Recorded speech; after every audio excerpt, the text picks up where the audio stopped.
République démocratique du Congo, province du Kassai central. Lecture du compte rendu de la réunion du Conseil national de gestion de la synergie de leaders de la nouvelle génération du Congo. Point à l'ordre du jour. 1. Prière d'ouverture et présentation de participants. 2. Lecture du compte rendu de la réunion du 7 décembre 2024. 3. Communication du président du Conseil national de gestion. 5. Rapport des terrains et divers.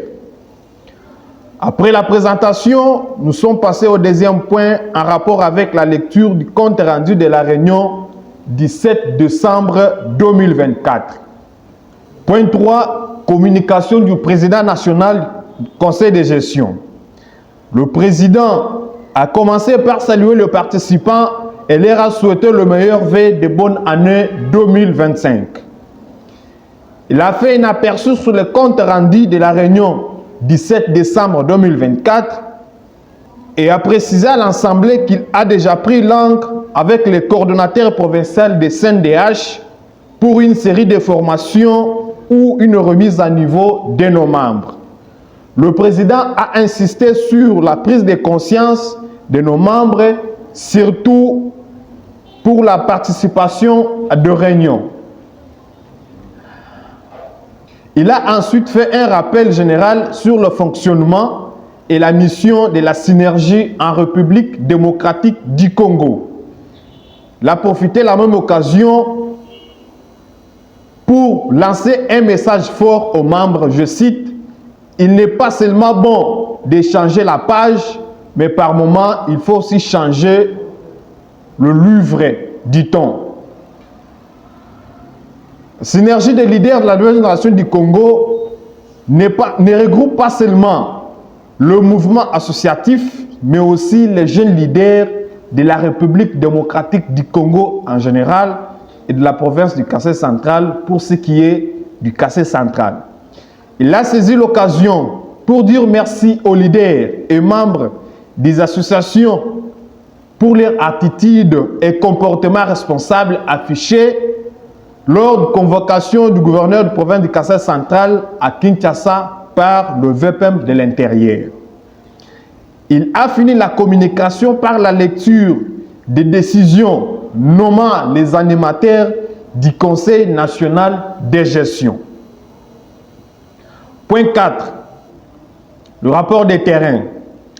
Au point des rapports du terrain, le trésorier a fait un aperçu général sur les contributions des membres et a rappelé aux uns et aux autres le fonctionnement des associations sans but lucratif. Le conseiller spécial en charge de l'emploi et prévoyance sociale a informé à l'Assemblée sur la situation précaire que traversent les travailleurs de la société IAC et Safrimex. Le conseil a pris acte et a chargé les conseillers en charge de prévoyance sociale de suivre la situation et faire un rapport global dans un bref délai. Les conseillers des transports et voies de communication a rapporté à l'Assemblée la situation des Transco sur la ligne de Tikaji qui jusqu'à présent n'a pas repris avec le service. Le Conseil a pris acte et a demandé aux conseillers de voir les responsables pour qu'une solution soit trouvée urgemment. De même, il a fait part au Conseil sur le comportement qu'affichent les éléments de la police de circulation routière sur le paisible citoyen de la ville.